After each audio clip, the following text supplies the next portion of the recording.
Καλοκαιράκι. Ήλιος. Θάλασσα. Ζέστη.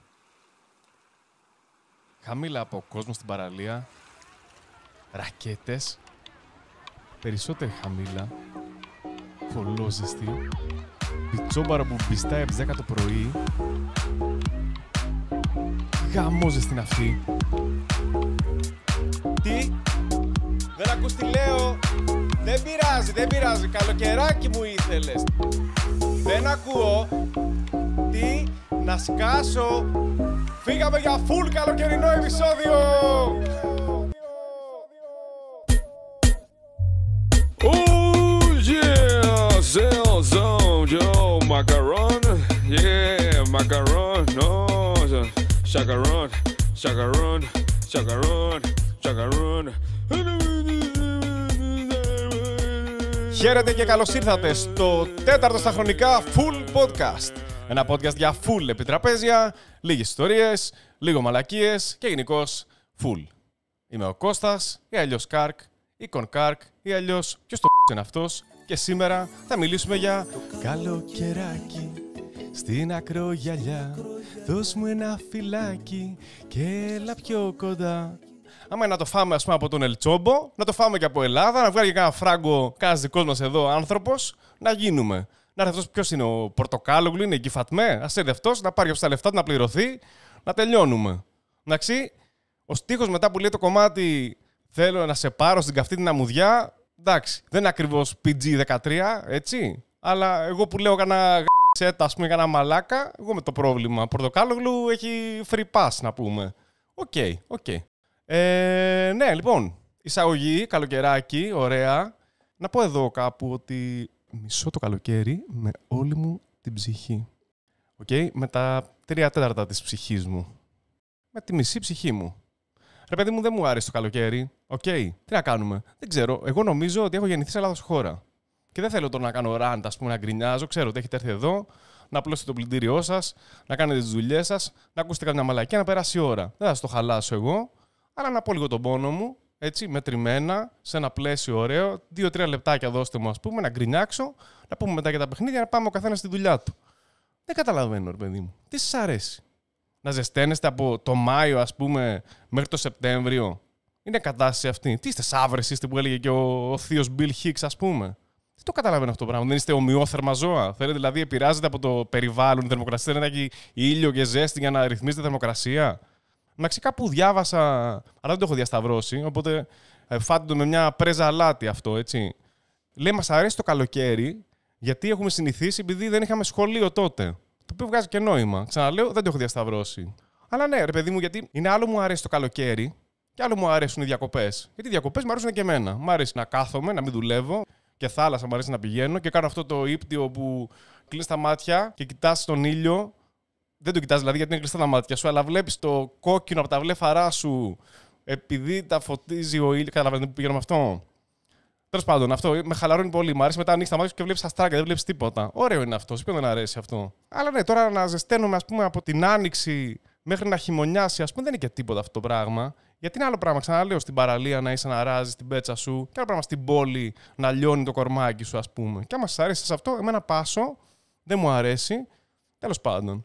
Οπότε με αυτό το μικρό ραντ, ούτε ένα λεπτό δεν ήταν. Θα το δω δηλαδή και στο editing, αλλά νομίζω τίποτα. Θα τη γλιτώσετε πάρα πολύ φτηνά, ας πούμε. Πάμε για καλοκαιράκι, βραδινό μπανάκι, μες στο νεράκι. Ναι, να βγάλει και αυτός κανένα φράγκο. Ποιος είναι αυτός, ο χαρτοδιπλωμένος είναι? Να βγάλει κανένα φράγκο, γιατί χάθηκε. Μετά τα 90s δεν τον έχω ακούσει ποτέ. Γεια σου, ρε Κώστα, χαρτοδιπλωμένε. Οπ, βρήκαμε όνομα παγίδα. Χαρτοδιπλωμένος. Δεν μπορώ να το πω. Δεν μπορώ να πω πιο απλά πράγματα. Δεν μπορώ να πω το δικό μου επίθετο. Θα λέω κι άλλου νου που εντάξει, δεν έχω θέμα με τον άνθρωπο. Μια χαρά συμπαθής μου είναι, ας πούμε. Αλλά ξέρω εγώ, σαν εργασία χειροτεχνίας ακούγεται. Τέλος πάντων. Και τι λέει μετά, σαν το ψαράκι, λέει, μπαίνει στο νερό. Μάλλον δεν έχει δει ψάρια στη ζωή του ποτέ. Τα ψάρια εκεί γεννιούνται, εκεί πεθαίνουν, υποθέτω. Ή ξέρω μετά επιπλέον επειδή έχουν αέρα. Δεν ξέρω τι γίνεται στο κύκλο ζωής του ψαριού, ας πούμε. Αλλά τέλος πάντων δεν μπαίνουν στο νερό τα ψαράκια. Και επίσης βραδινό μπάνιο, δεν ξέρω, δεν μου φάνηκε ποτέ ωραίο. Παρεπτόντως, τώρα που μιλάω, μάλλον το δεν ξέρω, έχει αρχίσει να περνάει στην κούρσα μπροστά. Ποιο ας πούμε και ποιο οπότε. Δεν ξέρω είναι η φάση μόνο. Τέλος πάντων, ναι, βραδινό μπάνιο, ούτε καν. Δηλαδή, πέραν του ότι δεν το βρίσκω καθόλου ωραίο, ρε παιδί μου, δεν ξέρω. Είδες, δεν ξέρω, Αυτό είναι τώρα. Είναι ο Σάουρον του 4ου επεισοδίου. Είναι το δεν ξέρω. Αλλά ναι, τρόμος μόνο, ρε παιδί μου. Βέβαια, σίγουρα έχουν να κάνουν οι ταινίες που έχω δει, στο ότι φοβάμαι να μπω στο νερό το βράδυ. Αλλά και τώρα πίσω σκοτάδι. Και εγώ να είμαι μέσα σε ένα ανεξέλεγκτης έκτασης ζουμί, ας πούμε. Δεν μου αφήνεται πάρα πολύ καλή ιδέα. Περιορέξεως και πάλι. Όχι κολυκθόπιτα, αλλά νυχτερινό μπάνιο. Και κάναμε στην άκρη όλα εκεί μπάνια, θάλασσες, ρακέτες κτλ. Για να πούμε. Γιατί, για παιχνίδια, όχι, θα περιμένετε λίγο ακόμη γι' αυτό. Δεν έχει τουκ-τουκ παιχνιδιών ακόμα. Πάμε για το πρώτο τουκ-τουκ και θα μιλήσουμε για 4 συν 1 καλοκαιρινές ταινίες. Τώρα γιατί το είπα έτσι, ας πούμε, 4 συν 1 δεν είπα 5, ακούγεται πιο ωραίο. Το κάνουν κι άλλοι. Το πήρα, μου άρεσε, λουστείτε το. Και ναι, ταινιούλες καλοκαιρινές, γιατί τι είναι το καλοκαίρι χωρίς ταινίες. Είναι καλοκαίρι σκέτο. Αλλά βάλουμε μια ταινία, είναι καλοκαίρι με ταινίες. Λοιπόν, ξεκινάμε. Έχω αφήσει απ' έξω έτσι, το βαρύ πυροβολικό καλοκαιρινών ταινιών τύπου Mamma Mia, American Graffiti κτλ. Γιατί εντάξει, με μια γρήγορη αναζήτηση θα τα βρείτε σε σχετικές λίστες έτσι, για καλοκαιρινές ταινίες. Αλλά ήθελα και να παίξω πιο προσωπικές έτσι, επιλογές και προτάσεις. Το γεγονός ότι δεν έχω δει ποτέ το Mamma Mia και δεν θυμάμαι καθόλου το American Graffiti δεν έχουν καθόλου να κάνουν με αυτή την επιλογή. Πρώτη ταινία στη λίστα είναι το Jaws ή στα ελληνικά τα σαγόνια του Καρχαρία. Γιατί τίποτα άλλο δεν λέει καλοκαιρινές διακοπές από μισοφαγωμένους ανθρώπους από καρχαρίες στη θάλασσα. Το οποίο κιόλας, fun fact σκέτο, δεν ξέρω τι νομίζετε κάτι με αυτό. Ανέβασε έτσι τον φόβο για τους καρχαρίες στη θάλασσα, οι οποίοι οι καψεροί ας πούμε δεν κάνουν και τίποτα. Δηλαδή λέει οι θάνατοι που οφείλονται σε καρχαρίες είναι πάρα πολύ λίγοι. 74% χαμηλότεροι, δεν ξέρω, είπαν απλά ένα τυχαίο ποσοστό. Ναι, και λέει πρέπει να... Τέλος πάντων, δεν ξέρω, οι καρχαρίες είναι μια χαρά, είναι φίλοι μας. Τι να πούμε για την ταινία αυτή, είναι πολύ κλασική, είναι του 1975, του Steven Spielberg φυσικά. Βασίζεται στο ομώνυμο, αν δεν κάνω λάθος, βιβλίο νουβέλα της κατά του 1974 από τον Peter Benchley. Και είναι μια super καλοκαιρινή ταινία. Έτσι, είμαστε σε ένα νησί, παραλίες, ναυαγοσώστες κτλ. Και έρχεται ένας μεγάλος λευκός καρχαρίας και τρώει ανθρώπους. Αυτό δείτε το, έχει πλάκα, δεν το έχετε δει, που σίγουρα θα το έχετε δει. Ένα ωραίο πράγμα που θυμάμαι πάντα για το Jaws είναι το εξής. Είχα πετύχει ένα thread κάπου, νομίζω στο Reddit κάποια στιγμή, που ήταν αν δεις την τάδε ταινία ανάποδα, συμβαίνει αυτό. Για τα σαγόνια του Καρχαρία ήταν ότι αν δεις το Jaws, ορίστε θα λέω σαγόνια του Καρχαρία, γιατί δεν μπορώ να το πω ούτε αυτό. Αν δεις το Jaws ανάποδα, σε ένα καλοκαιρινό θέρετρο, έτσι, σε ένα νησί, έρχεται ένας καρχαρίας και αρχίζει να ξερνάει ανθρώπους που τελικά αναγκάζονται στο νησί να ανοίξουν περισσότερες παραλίες για να χωράνε οι άνθρωποι να κάνουν μπάνιο. Αυτά, Jaws. Όχι, πριν το κλείσουμε αυτό, να πω εδώ, για να κάνω και τη δουλειά μου λίγο, ότι υπάρχει και επιτραπέζιο από την Ravensburger που βγήκε το 2019. Είναι σχεδιασμένο από την ομάδα που λέγεται Prospero Hall και είναι ένα παιχνίδι στο οποίο ένας παίκτης παίζει τον Καρχαρία και 3 παίκτες παίζουν τους υπόλοιπους χαρακτήρες από την ταινία και παίζεται και σε 2 φάσεις. Δεν το έχω παίξει, αλλά φαίνεται να έχει έτσι ενδιαφέρον. Αυτά. Δεύτερη ταινία στη λίστα είναι το Stand By Me του 1986 του Rob Reiner. Είναι και αυτό βασισμένο σε μια νουβέλα του τεράστιου Stephen King, η οποία λέγεται The Body και εκδόθηκε το 1982. Το Stand By Me είναι από τις αγαπημένες μου ταινίες όλων των εποχών. Την είχα δει πολύ μικρός, με είχε έτσι ταρακουνήσει πολύ έντονα και σίγουρα έχει να κάνει γεγονός ότι την είδα όντας ένα νεαρό αγόρι και η ιστορία πραγματεύεται 4 νεαρά αγόρια, ας πούμε. Και είναι όλο αυτό, η υπόσχεση της περιπέτειας και έτσι η φρίκη του ταξιδιού. Και είναι ένα ωραίο έτσι, μεταφορικό ταξίδι στην ενηλικίωση. Φαντάζομαι θα το έχετε δει, είναι πολύ κλασική ταινία επίσης. Και διαδραματίζεται καλοκαίρι, οπότε. Κατσινγκ, καλοκαιρινή ταινία. Και μπαμ, έχουμε βάλει 2 στη λίστα. Το ντόματο που λέω στη λίστα απλά γελάει. Δεν υπάρχει καν κριτήριο αστείου πια. Το χιούμορ έχει φτάσει εκεί. Σκάβουμε τώρα βαρέλι από κάτω, ξύνουμε. Και είναι στη λίστα, ντόμ. Δεν ακούγεται, αλλά γελάει. Λοιπόν, αυτά. Η τρίτη ταινία στη λίστα μας είναι το Do the Right Thing του Spike Lee από το 1989. Φανταστική ταινία. Καταρχάς να πω εδώ προκαταβολικά για αυτούς που δεν την έχουν δει. Είναι μια έντονη ταινία, δεν είναι άντε τι να δούμε τώρα, να δούμε το Do the Right Thing.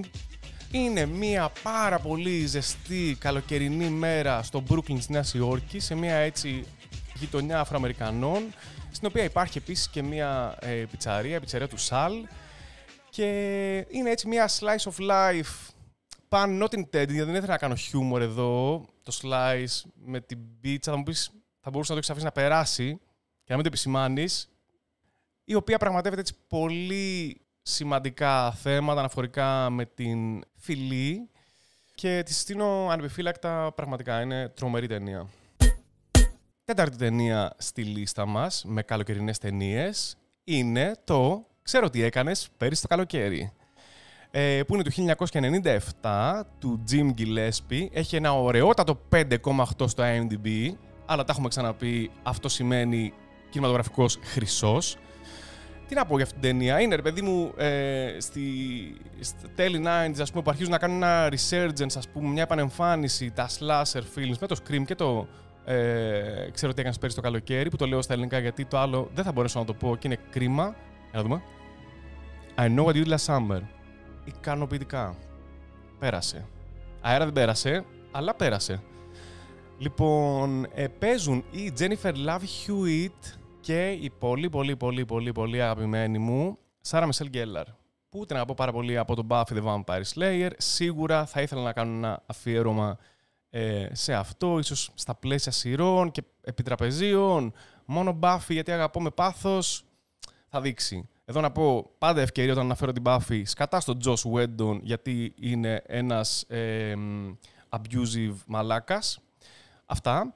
Επιστρέφω στο I know what you did last summer. Λοιπόν, είναι μια τέρμα καλοκαιρινή ταινία, όπου μια παρέα εφηβών, νεαρών, γίνεται στόκ, τους κυνηγάει δηλαδή ένας τύπος με αδιάβροχο και γάτζο, επειδή θεωρητικά το προηγούμενο καλοκαίρι χτύπησαν και εγκατέλειψαν έναν άνθρωπο με το αυτοκίνητο. Ωραίο σλασεράκι από τα τέλη των 90s, πολύ δροσερό, και δείτε το αν δεν το έχετε δει. Τελευταία ταινία για σήμερα είναι μία η οποία τη βάζω λίγο διστακτικά. Την είδα σχετικά πρόσφατα με σκοπό να τη βάλω στο αφιέρωμα. Πίστευα ότι θα είναι διαφορετική από αυτό που τελικά ήτανε, οπότε την προτείνω έτσι με μία σχετική επιφύλαξη. Αρκετά έτσι προστατευτικά σας έχω βάλει εδώ, νομίζω ότι είστε μια χαρά για τα υπόλοιπα. Λοιπόν, η ταινία λέγεται Wet Hot American Summer, είναι του 2001, είναι κομμωδία και σατιρίζει μια σειρά ταινιών, ας πούμε, την... έτσι με πολύ ερωτισμό και καλά και τέτοια πράγματα. Σκηνοθέτη είπα, David Wayne. Η ταινία διαδραματίζεται το 1981 και είναι η τελευταία ημέρα λειτουργίας μιας κατασκήνωσης. Εδώ να πω ότι είναι η πρώτη ταινία που βλέπω, νομίζω, στη ζωή μου που διαδραματίζεται σε κατασκήνωση και δεν μακελεύονται άνθρωποι. Είναι έτσι σατιρική, εντάξει, οπότε ακολουθεί έτσι χνάρια ταινιών αντίστοιχων. Θα ξεφύγει σε μερικά σημεία, δώστε της λίγο χρόνο και νομίζω ότι είναι από τις ταινίες που ξέρεις τελειώνουν και λες ωραία που την είδα ρε παιδί μου, χαίρομαι, πέρασα καλά. Αυτό που αξίζει να αναφερθεί είναι το εξής. Έχει πραγματικά all-star cast, άπειρη κομική που γνωρίζετε από ταινίες από το 10 και μετά θα πω, παρελάβουν μπροστά σας, ας πούμε, σε μια πολύ νεαρή ηλικία. Paul Rudd, Bradley Cooper, Amy Poehler, δεν ξέρω πώς διαβάζω το όνομα, ο Τρούλιο, που ήταν ο Boyle από το Brooklyn Nine-Nine, τι να πω, πάρα πολύ, ο τύπος από το Law and Order, πώς τον λένε ρε γαμώτο. Τέλος πάντων, πάρα πολύ, έτσι, all star cast πραγματικά. Και ναι, έχει πλάκα. Wet Hot American Summer, λοιπόν. Και αφού κλείσαμε με τις προτάσεις καλοκαιρινών ταινιών, πάμε και στα διακοποπέχνιδα τώρα.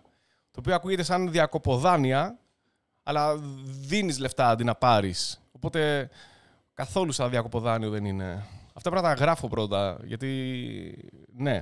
Λοιπόν, γενικώς έχω προσανατολιστεί σε μικρά παιχνίδια, τόσο σε κουτί, ας πούμε, όσο και σε αποτύπωμα.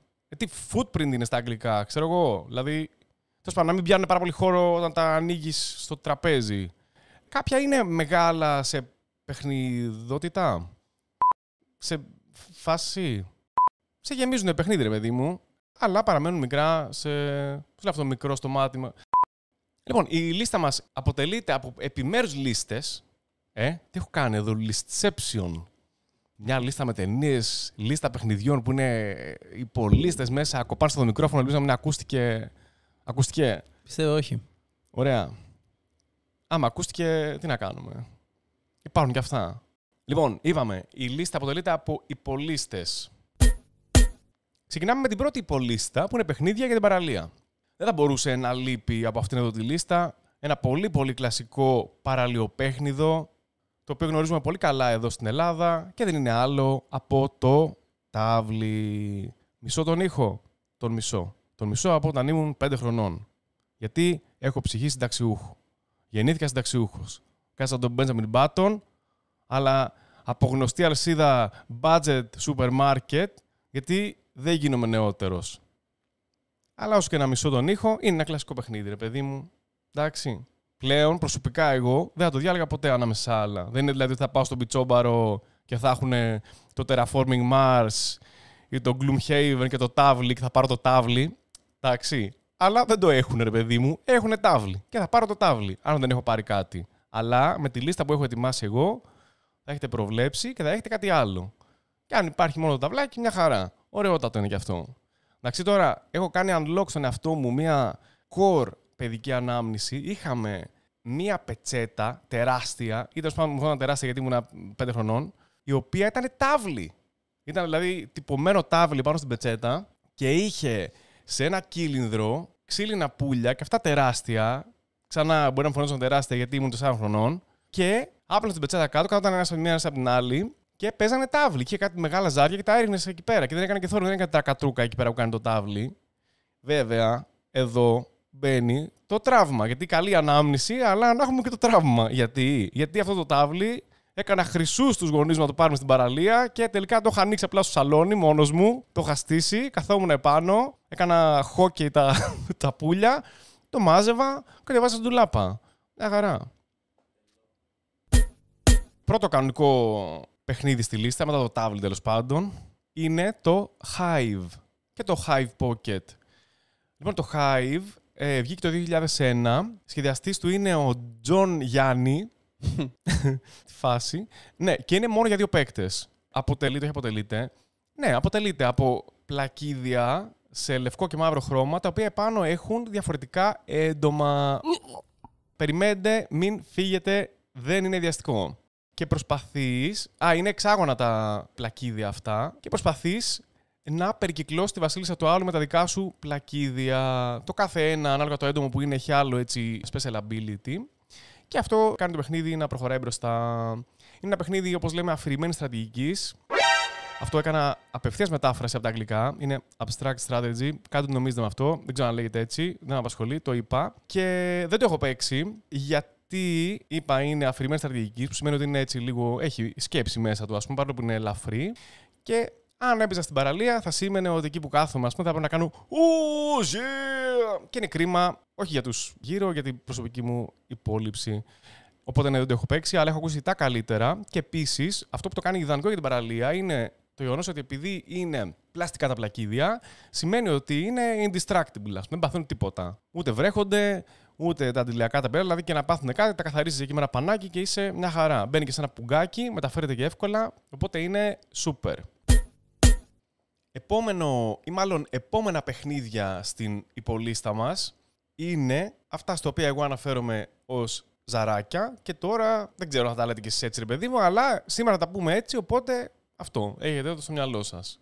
Αυτό περιλαμβάνει 4-5 παιχνίδια, ας πούμε, και θα βγάλει νόημα σε λίγο.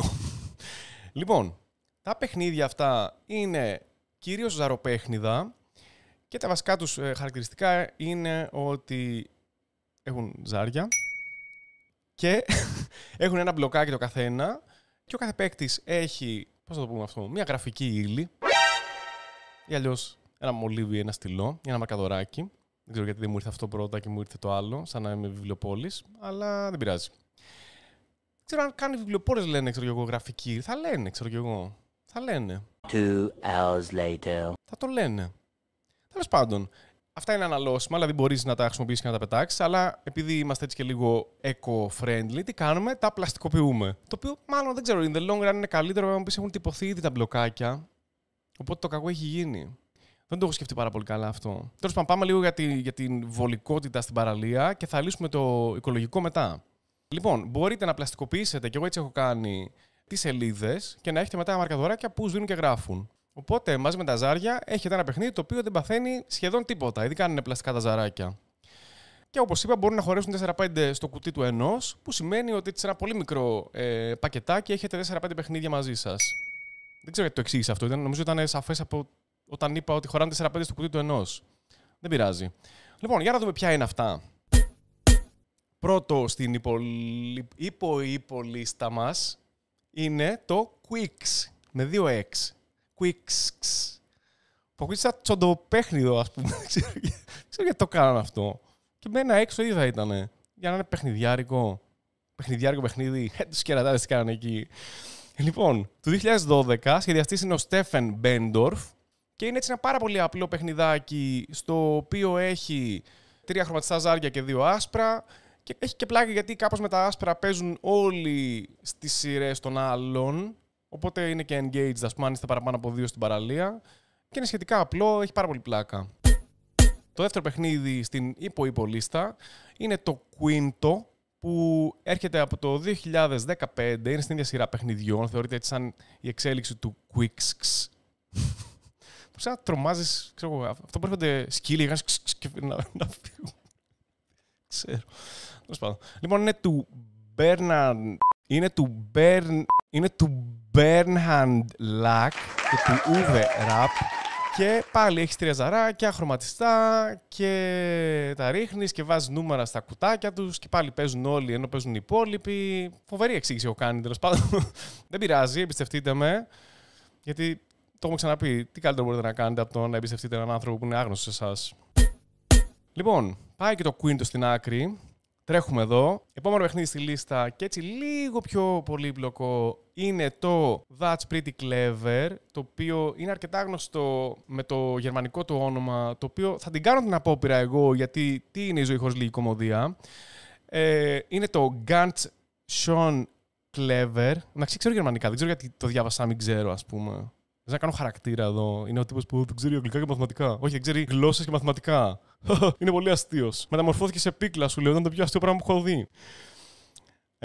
Λοιπόν, ναι, είναι από τον Wolfgang Vars και είναι λίγο πιο combo-based, ας πούμε. Έχει λίγο περισσότερη σκέψη, χωρίς να είναι κάτι πάρα πολύ thinky. Και έχει πολύ πλάκα. Επόμενο παιχνίδι στην υπολίστα είναι το Bonus θαυμαστικό, το οποίο και πάλι έχει γερμανικό όνομα. Θα την κάνω την απόπειρα κι όπου βγει. Αυτό είναι σαν 0 ρίσκο, ρε παιδί μου. Είναι σαν να βγάζεις το φλασάκι χωρίς να κάνεις ασφαλή κατάρριζη. Δεν θα γίνει τίποτα, ας πούμε. Λοιπόν, πάμε. Γερμανικά. Nochmal so gut. Perfection. Nailed it. Λοιπόν, είναι το 2019. Σχεδιαστές είναι η Inka και ο Markus Brandt. Είναι έτσι ένα δίδυμο σχεδιαστικό που μας έχει δώσει αρκετά παιχνίδια τα οποία μου διαφεύγουν αυτή τη στιγμή, αλλά δεν πειράζει. Και είναι λίγο διαφορετικό από τα υπόλοιπα, γιατί στο χαρτάκι μας έχουμε έναν κάναβο με διαφορετικά χρώματα και τα ζαράκια έχουν χρώματα αντί για αριθμούς, ενώ δεν είναι χρωματιστά τα ζάρια, αλλά έχουν χρωματιστές πλευρές. Και παίζει έτσι λίγο με το να γεμίσει σαν, όχι τέτρις, γιατί στο τέτρις διώχνεις τις γραμμές, εδώ τις γεμίζεις. Έχει κουτάκι και χρώματα, εντάξει. Αυτό έχει. Και γεμίζει τα κουτάκια με τα χρώματα. Αυτό. Και έχει κόμπο πάλι και παίρνει κάτι καρδούλες και κάτι μπόμπες και κάτι τέτοια. Έχει πολύ φάση. Να το παίξετε. Τελευταίο παιχνίδι στη λίστα, στην υπολίστα, είναι το Railroading. Είναι του 2018 και δεν έχω σημειώσει το σχεδιαστή. Κάντε μου μήνυση. Ελάτε όλοι. Και ο Αλτσόμπο και ο Πορτοκάλογλου και ο Γαρντοδιπλωμένος να δω τι θα μου μείνει. Λεφτά δεν έχω. Να δω τι θα πάρετε. Θα πάρετε το podcast. Ξέρω εγώ τι θα πάρετε. Δεν καταλαβαίνω την έκρηξή σου. Δεν ξέρω. Τέλος πάντων, είναι αρκετά διαφορετικό από τα υπόλοιπα, γιατί τα ζαράκια έχουν πάνω διαφορετικές έτσι, ράγες και δρόμους και έχεις ένα ταμπλουδάκι το οποίο πρέπει να συμπληρώσεις με τα εν λόγω χαρακτηριστικά και να ενώσεις δρόμους, να φτιάξεις διαδρομούλες κλπ. Έχει πλάκα, δεν το έχω παίξει, αλλά μου φαίνεται διασκεδαστικό και μάλλον θα το τσιμπήσω κάποια στιγμή. Επίσης, να πω ότι έχει πάρα πολλές εκδόσεις. Έχει μπλε, κόκκινη, κίτρινη. Δεν ξέρω ποιες είναι οι διαφορές. Έχουν κάτι micro-expansion μέσα. Κάτι τέτοιο. Δεν ξέρω, κάτι λίγο έρευνα. Μας σημαίνει τροφή, όλα. 2 φορές την εβδομάδα, δηλαδή. Όχι 2 φορές την εβδομάδα. Μια φορά. Περίμενε. Μαθηματικά. Το έχουμε. 2 φορές το μήνα. 2 φορές το μήνα, δηλαδή παίρνετε πληροφορία για παιχνίδια. Ψάξτε το. Railroad Inc. του 18. Εντάξει. Αυτά με της παραλίας. Κλείσαμε. Δεν έχει άλλα. Όχι. Ψέματα. Ήθελα να πω λίγο τρίβια. Λοιπόν, αυτά τα παιχνίδια όλα, τα ζαροπέχνιδα, τα ζαράκια όπως τα λέω εγώ, τα οποία είναι κανονικά γνωστά ως roll and write. Δεν ξέρω αν το είπα ποτέ αυτό έτσι. Δεν το είπα ποτέ. Δεν το είπα στην αρχή αυτό. Τέτοιος είμαι, μαλάκα. Το βάλω στο τέλος. Είναι πώς είναι, ρε παιδί μου, οι μαρβελοτενίες που πέφτουν οι τίτλοι. Λες, τελείωσε. Όχι. Όποιος ξέρει, μένει στο σινεμά. Γιατί έχει post-credit scene. Έτσι είναι τώρα. Σε post-credit scene, εγώ είπα τον τίτλο. Και καλά, δεν γινόταν τίποτα, να μην ξέρετε πώς λέγονται. Ας που ξέρετε. Δεν ξέρετε. Μάθατε. Λοιπόν, αυτά, τα roll and write, τα ζαράκια, είναι παιδιά, ας το πούμε, του Γιάτζι. Που είναι ένα πολύ κλασικό παιχνίδι με ζάρια, στο οποίο έχεις 5 ζάρια και τα ρίχνεις και μετά κρατάς κάποια και ξαναρίχνεις κάποια άλλα και προσπαθείς να κάνεις κάποιους συνδυασμούς, ας πούμε. Και, fun fact σκέτο βασικά, δεν είναι καθόλου διασκεδαστικό, είναι ότι είχα παίξει Γιάτζι πολύ πριν παίξω επί τραπέζια παιχνίδια. Γιατί είμαι σίγουρος ότι ήσασταν εκεί πέρα και λέγατε, ρε μαλάκα, ο Κάρκ, ας πούμε, πριν παίξει επί τραπέζια, είχε παίξει κάτι σχετικό, είχε παίξει Γιάτζι, ας πούμε. Τώρα αλήθεια αυτή η απορία. Έχουν μπει όλα στη θέση τους. Είχε ανοίξει ένα τρίτο μάτι εδώ, στο μέτωπο. Και έτσι, έχουμε ηρεμήσει όλοι. Κλείνοντας με τα ζαράκια και τα παιδιά του Γιάτζι. Παιδιά του Γιάτζι ποιον είχαν πατέρα. Λοιπόν, μπορείτε να πάρετε οποιοδήποτε κλασικό αδιάβροχο παιχνίδι, έτσι όπως είναι το ντόμινο, το Γιάτζι που είναι με ζαράκια και χαρτιά. Και σκάκι, αν αυτή είναι η φάση σας και σας αρέσει να λιώνετε έτσι και το μυαλό σας μαζί με το κορμί σας. Είναι αυτό που λένε το νους υγιής εν σώματι υγιή. Το ανάποδο είναι. Λιώνει το κορμί, λιώνει και το μυαλό. 40 βαθμοί λιώνει το κορμί, η λύση είναι μία, να παίξουμε σκάκι. Τι είναι αυτό, ποιος το τραγουδάει αυτό?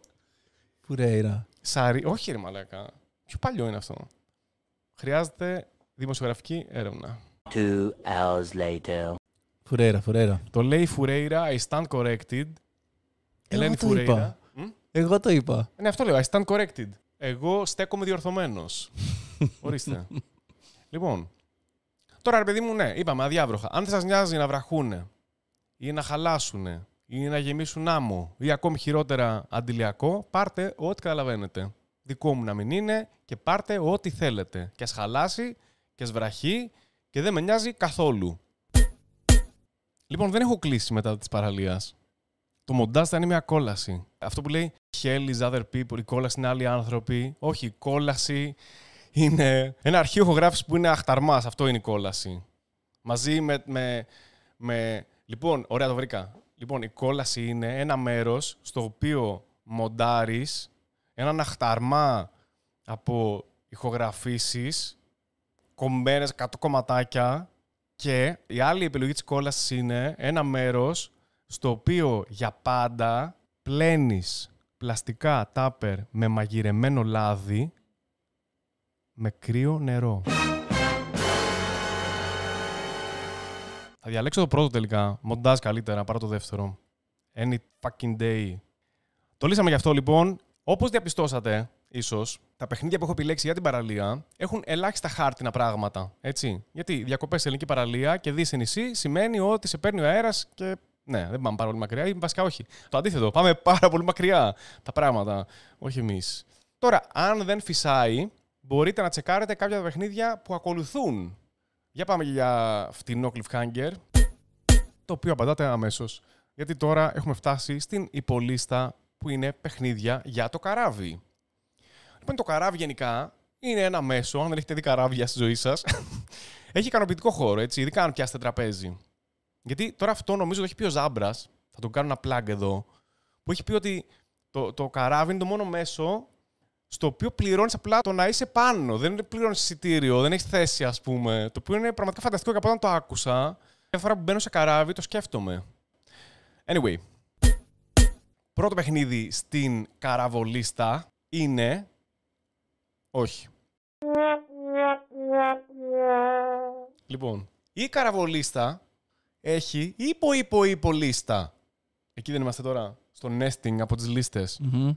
Λοιπόν, να πω εδώ τώρα κάτι που δεν βλέπετε εσείς. Ενώ λέω αυτά που λέω και γράφω αυτά που γράφω και κάθε τον ντόμ δίπλα μου, απέναντι δίπλα, ας πούμε. Τι σημασία αυτό, δεν κοιτά κανείς. Ναι, μου έστειλε μια εικόνα που έφτιαξε πάνω στη μύγα, on the fly.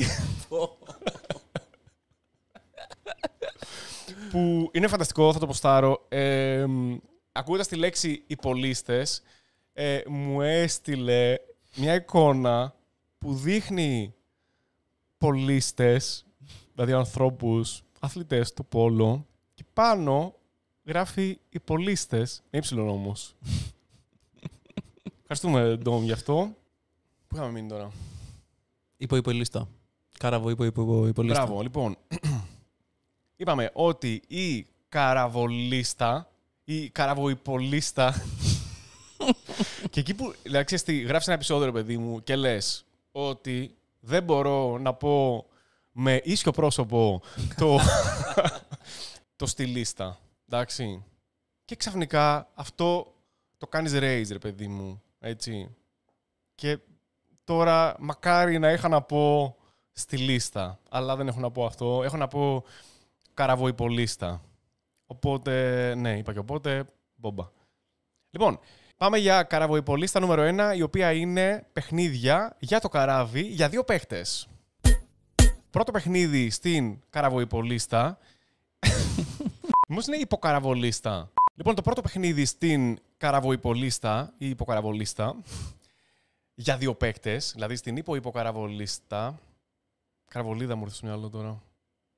Και τώρα και σε εσάς. Είχα φάει μια καραβολίδα στα μούτρα, μαλάκα. Πω. Ξέχασα τι έλεγα τότε και τώρα που το θυμήθηκα. Τόσο δυνατή ήταν. Παιχνίδια 2 παίκτες για το καράβι, λοιπόν. Πρώτο και καλύτερο. Και μοναδικό βασικά. Θέλω να πω πρώτο και μοναδικό, δεν υπάρχει άλλο. Ενώ στη λίστα δεν υπάρχει άλλο. Είναι το Star Realms του 2014 ή το Hero Realms του 2016. Ανάλογα το θέμα που προτιμάτε. Είναι πολύ αντίστοιχα παιχνίδια, σχεδόν ίδια, ας πούμε. Το ένα απλά είναι με διαστημόπλια, το Star. Και το Hero είναι λίγο πιο πολύπλοκο και είναι fantasy. Εγώ έχω και προσωπικά προτιμώ και αγαπώ το Star Realms γιατί είναι και λίγο απλούστερο, αλλά περιορέξεως κάρτο παιχνίδι. Λοιπόν, είναι τον Robert Doherty και Darwin Castle και βγαίνει από την Wise Wizard Games.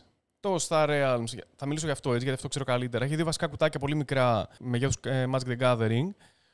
Και μετά έχουν βγάλει πάρα πολλά expansion. Το έχουν μεγαλώσει το παιχνίδι σε βαθμό που δεν χρειαζόταν, γιατί.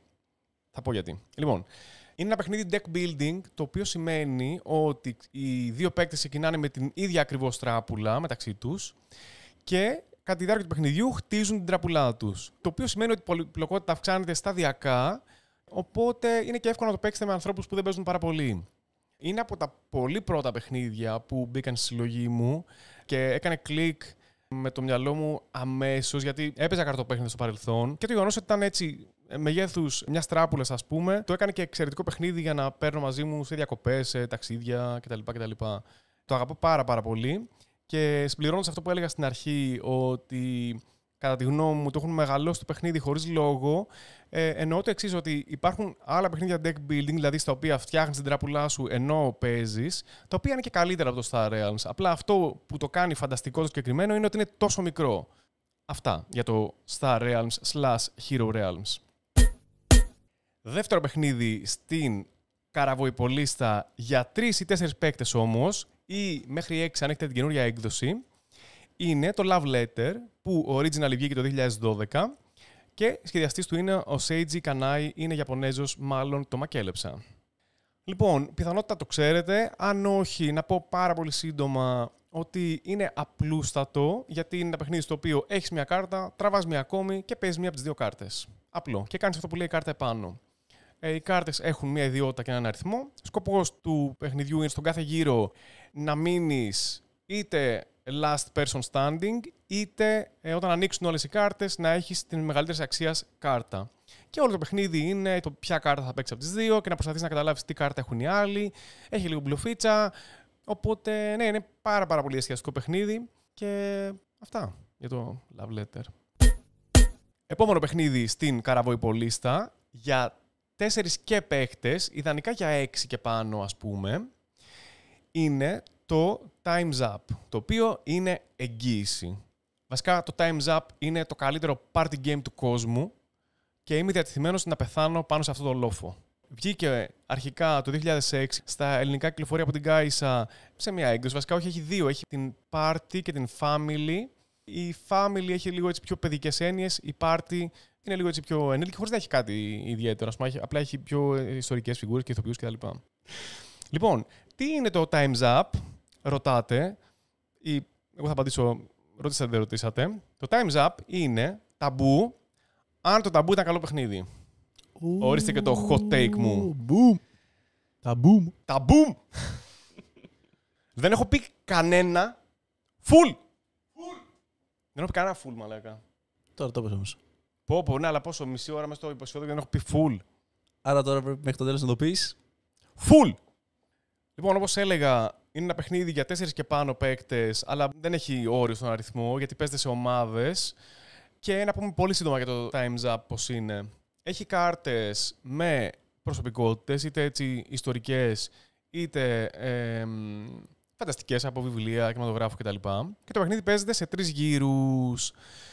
Στον πρώτο γύρο, ο αφηγητής χρησιμοποιεί όσες λέξεις θέλει για να κάνει την ομάδα του να βρει τον χαρακτήρα που ψάχνουμε. Τελειώνει ο γύρος, ανακατεύουμε τις κάρτες και παίζουμε το δεύτερο με τις ίδιες κάρτες. Αυτό είναι και αυτό που κάνει το παιχνίδι καταπληκτικό, γιατί δημιουργείται ένα metagame μέσα στο παιχνίδι. Οπότε τελικά δεν χρειάζεται να γνωρίζεις απαραίτητα τους χαρακτήρες, γιατί θα τους συνδέσουμε με πράγματα μέσα στην παρτίδα μας.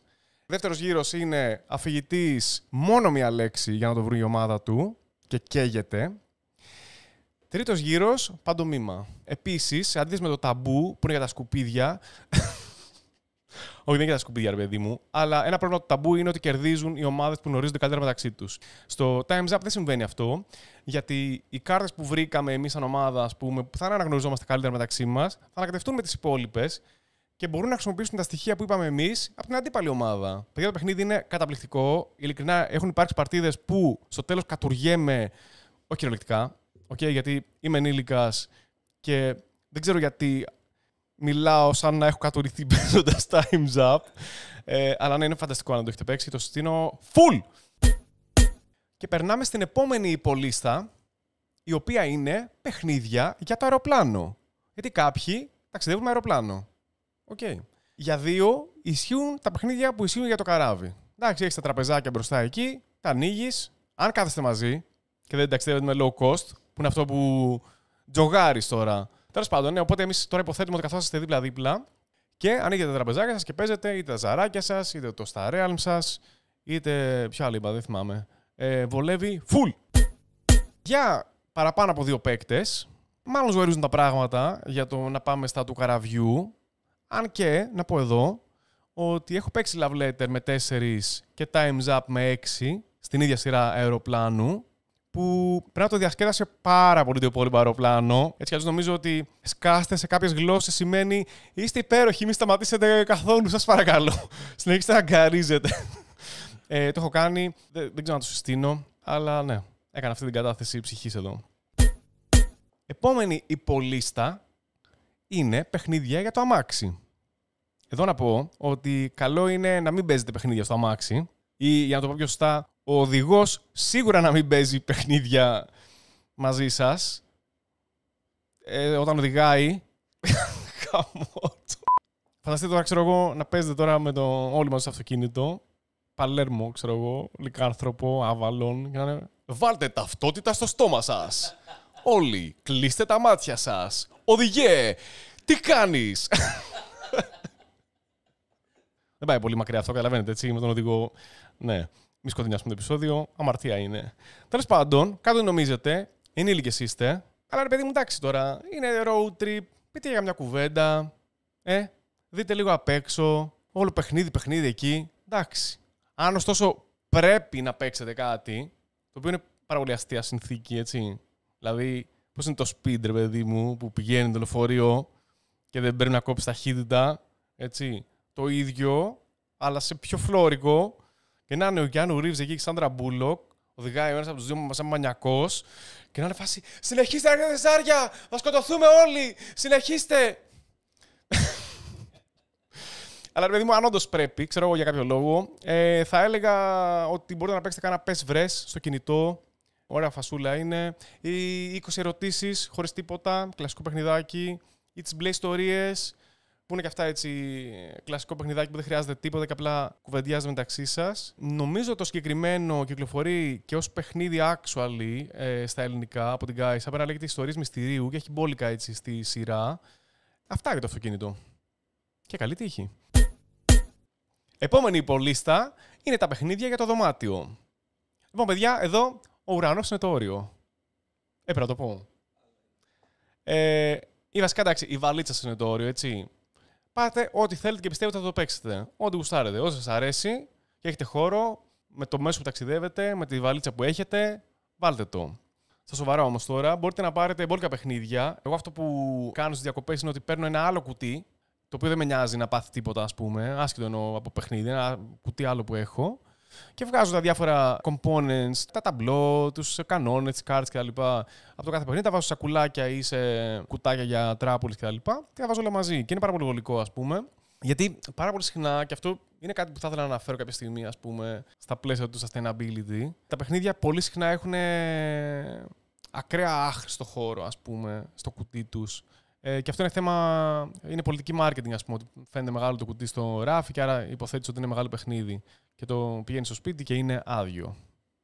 Τώρα, αν ο χώρος δεν είναι καθόλου πρόβλημα, έτσι, και θέλετε να πάρετε μαζί σας, τι να πω, το Conan Deluxe All In, ας πούμε, μπορείτε να το κάνετε. Δεν σας σταματάει κανείς.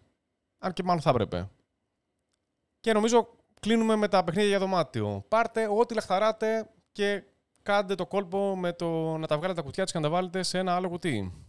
Είναι το life hack των 2 εβδομάδων από το Full Podcast. Επόμενη υπολίστα είναι παιχνίδια για τον καφέ ή το ποτό. Ρε παιδιά, κάντε για τίποτα άλλο, ας πούμε. Δεν χρειάζεται να παίζετε μόνο παιχνίδια. Αυτό κάνουμε για να μας κοροϊδεύουν ότι είμαστε φλόροι αντικοινωνικοί. Που είμαστε, ρε παιδί μου, αλλά λίγο marketing. Πουλήστε το λίγο. Πηγαίνετε, ξέρω εγώ, μισή ωρίτσα έστω. Καθίστε, πείτε ένα κοκτέιλάκι, ένα καφεδάκι, να ανοίξει λίγο και το μάτι. Ωραίο πράγμα είναι αυτό. Μια σφίνα υποκατηγορία που δουλεύει για όλες τις υπόλοιπες υποκατηγορίες είναι τα επιτραπέζια παιχνίδια που έχουν βγει σε application για το κινητό. Τα οποία είτε μπορείς να παίζεις μόνος σου, είτε με, πώς το λένε, να παίζεις co-op, ας πούμε, ανταγωνιστικά, κάνοντας pass στο κινητό, ας πούμε. Που είναι ωραία φασούλα. Εγώ θα συστήσω κάνα 2 που μου αρέσουν εμένα και παίζω. Το ένα είναι το Elder Sign. Και κάποιοι λένε ότι είναι καλύτερο από το κανονικό. Δεν είμαι σε αυτούς κάποιους. Μου αρέσει πάρα πολύ να ρίχνω ζάρια. Αλλά το συστήνω, έτσι είναι κθουλοπέχνιδο. Προσπαθείς να φέρεις σε πέρας έτσι, κάποια challenge που σου βγάζει το παιχνίδι. Αρκετά abstract είναι, αλλά έχει πλάκα. Και θα προτείνω και το Dominion, το οποίο παίζει και διπλό και online κτλ. Το οποίο είναι deck building. Deck building αναφέραμε και στην αρχή του επεισοδίου, ήταν το Star Realms. Το Dominion είναι το πρώτο deck building που βγήκε ever. Θα αναφερθεί σίγουρα σε επεισόδιο για τα deck building. Βρείτε πόσες φορές έχω πει deck building τα τελευταία 10 δευτερόλεπτα και κερδίστε ένα οπότε. Ναι, το Dominion, εκτός του ότι είναι πρακτικά το ίδιο με το κανονικό παιχνίδι, κάνει και τα μαθηματικά αυτόματα για όλους εμάς που έχουμε χαμηλή επεξεργαστική ισχύ και δεν χρειάζεται να κάνουμε οζέα στα αεροπλάνα και στα τρένα, οπότε είναι μπόμπα. Λοιπόν, γενικά να πω, και δεν ξέρω πού θα εμφανίζεται αυτό στο επεισόδιο, αλλά θα δούμε, ότι κάποια από τα παιχνίδια που εμφανίζονται στις υπολίστες είναι interchangeable. Πώς λέγεται, Δομήνη και παιδί μου, το interchangeable στα ελληνικά? Αλλάζουνε. Δυνατό. Ωραίο, το κρατάμε. Είναι αυτό το μακρυπούλια, είναι δάσκαλε. Είναι σωστό το αλληλοαλλάζουμε. Πολύ τηλεόραση έχει παίξει τα τελευταία επεισόδια, Λοιπόν, είναι interchangeable. Δεν ξέρω καν αν υπάρχει στα ελληνικά η λέξη, δεν την έψαξα στα κανονικά, γιατί πάμε να το δούμε μαζί. Λοιπόν, ξεκινάμε. Inter. Αυτό δεν αλλάζει, έτσι είναι η ομάδα. Λοιπόν, Inter. Διά, θα πω. Change, αλλαγή. Able, ποιήσιμο. Διαλλαγοποιήσιμο. Το καρφώσαμε.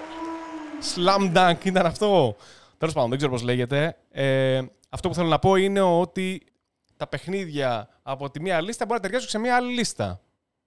Εντάξει, δεν χρειάζεται να έχουμε λέξη, δηλαδή έχουμε το φιλότιμο. Όλα δηλαδή τα έχουμε. Δεν έχουμε το interchangeable. Τι να γίνει. Ας ζήσουμε με αυτό. Λοιπόν, αυτό ήθελα να πω. Ένα σχόλιο ότι τα παιχνίδια μιας υπολίστας μπορεί να ταιριάζουν σε μία άλλη υπολίστα. Μια φιλική προσφορά του Full Podcast. Εντάξει, ακούω ήδη κάποιους να λένε από το Party Committee, το οποίο κάναμε establish στο προηγούμενο επεισόδιο, στο οποίο ανήκω και εγώ, έτσι. Να λένε, δεν λέγεται έτσι αυτό. Το ξέρω ότι δεν λέγεται έτσι. Και εγώ το σκέφτηκα. Αλλά ναι, δεν γίνεται κάθε φορά, ας πούμε, που θα λέω κάτι που ίσως και να μην ισχύει, να έχουμε τα ίδια. Να έχουμε δηλαδή μερικούς που θα λένε βασικά αυτό δεν λέγεται έτσι. Και εντάξει, με αυτό να πω ότι πρέπει να, δεν ξέρω, στείλτε κανένα σχόλιο, κάτι, ας πούμε, να δούμε πώς θα βγάλουμε την εταιρεία που θα διοργανώνει τα πάρτι. Πρέπει να βρούμε ένα όνομα. Δεν γίνεται να μείνει έτσι. Τελευταία υπολίστα για σήμερα είναι παιχνίδια για εμένα που δεν θα πάω διακοπές. Και για όλους εσάς που δεν θα πάτε διακοπές. Είτε από επιλογή, είτε επειδή δεν μπορείτε, είτε γενικώς. Το βάρινα. Είναι παιχνίδια για το σπίτι με ερκοντισιονάκι ή με ανεμιστηράκι ή με κλειστά παντζουράκια ή με κινεζιά, πισίνα, μπαλκονάτι, φασάρα ή γενικώς ό,τι γουστάρετε. Σπιτάρα, ωραίο, με το βρακί. Πόρε, φασάρα. Ούτε να στριμώχνεσαι, ούτε τα κατούκα, ρακέτες, ούτε τα μπαντούμπα, τα μπιτσόμπαρα, ούτε τίποτα. Είσαι εκεί άρχοντας. Όχι δαχτυλιδιών. Έπρεπε. Οπότε είναι σπιτάκι, σπιτάρα βασικά. Είτε ανάβεις air condition, είτε δεν ανάβεις, είτε έχεις ανεμιστήρα, είτε δεν έχεις. Κάνεις τη φάση σου όπως τη θέλεις. Εγώ ρόλαρα παλιά με... Δουλεύει αυτό. Φαίνεται σαν κάτι που κάνουν, ας πούμε, στο Τέξας, αλλά δουλεύει. Παίρνεις ανεμιστήρα, σκάς από κάτω μια γαβάθα με παγάκια και κάνει δουλειά. Νομίζω.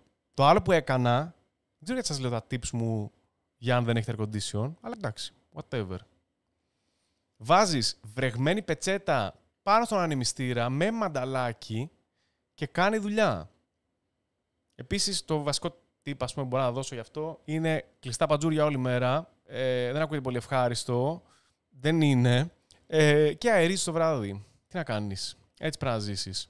Τέλος πάντων, να κλείσουμε σε ένα πιο ευχάριστο τόνο την καλύτερη υπολίστα του σημερινού επεισοδίου, δηλαδή των παιχνιδιών που παίζουμε στο σπίτι μας επειδή δεν έχουμε πάει πουθενά, λέγοντας ότι παίζουμε ό,τι μας γουστάρει. Παίζετε κυριολεκτικά ό,τι γουστάρετε και αγαπάτε, ρε παιδί μου. Βαρύ παιχνίδι. Βαρύ παιχνίδι. Βαρύ κυριολεκτικά, δηλαδή είναι 20 κιλά το κουτί. Κάνα πρόβλημα. Δεν το πάτε πουθενά. Απλά το πάτε, ξέρω κι εγώ, από τη βιβλιοθήκη στο τραπέζι.